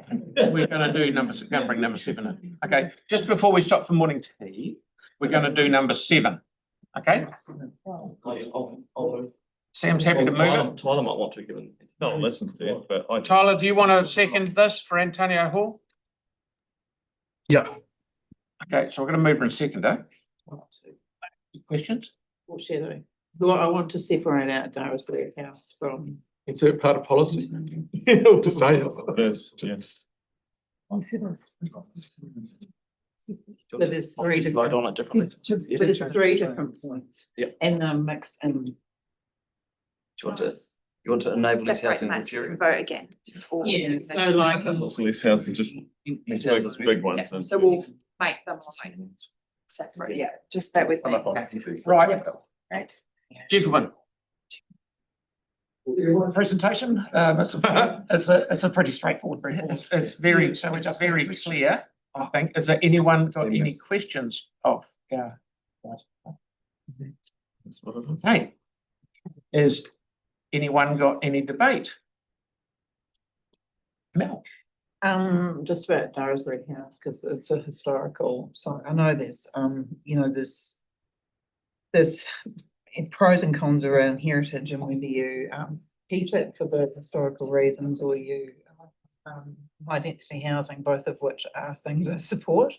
But heritage you can't put back, whereas the housing can go somewhere else. So and there's a lot of reading about this, the architectural and aesthetic significance of it, and it's one of Samuel Hess Seeger's most outstanding English domestic revival style house. So I know there's pros and cons to this, but I'm going to support not not that one, but I will anything on that because it's pretty obvious. Yeah. Sorry, something. Okay. Yeah, I just want to speak about housing can go somewhere else. If you put that many houses somewhere else, you have to build new roads, new pipes, new infrastructure, and it's not affordable to build new housing areas in greenfield land. This is land with housing good to go. As what's historical is the disgrace of the housing crisis in this, in both this city and this country. And you know, we're about to go through some options in the next couple of months around addressing the homelessness crisis. And, you know, maybe we can walk through the red zone and tell people that there's plenty of heritage we want to retain around our city. I mean, this is an option to enable a whole lot of housing, just to say it can go somewhere else. I just find grossly offensive. Okay. Thank you, Pauline. Then we'll might throw it out there. Just really quickly, to me, this is not really about the heritage because we've already made that decision. We've made a recommendation to the minister to remove Desbury and Antonia already. You probably may not have voted for that at the time either, so that's fine, but I'm just making that clear. And this is about the zoning change. If we rezone both of these, they go into MDRS now. I was a bit concerned about that with Desbury, I must say initially, but then thinking about it, the other thing that I'm also quite fond of repeating around town is that if developers had an option to buy more bigger pieces of land, our developments would be better, and which is what we want. Design-led, you know, intensification, and this is a perfect opportunity for them to do that. And I've been assured by some local councillors that is indeed what will happen. So, and that I have changed my mind about this, and I'm going to support staff recommendation today. Okay, right. So I'm going to move and second it. With that, I'll put that motion. What are you putting? So could you highlight? Putting the staff recommendation? Yeah, and Mel may vote against some. You know, so we're putting up the staff. I just want to make sure that. So this is the staff recommendation, but what we've done is we've split out road to this section, and then the 9 Desbury Lane here. So we're doing the whole lot. Yep. The whole First lot. up, the first up is the lot. Okay. All those in favour of the lot? Aye. Against? Well, I want to just vote for the whole thing, except 6. Yeah, okay, just make note. So that is. Please. Right. You're breakdancing. Verbally. Is it name is Mel? So I've got councillor Poker Donovan against. Oh, I was just saying. And And me. it's Jake. Oh, and Jake, and Jake, yeah, sorry, thank you, Jake, you're just breaking up. You got Yanni?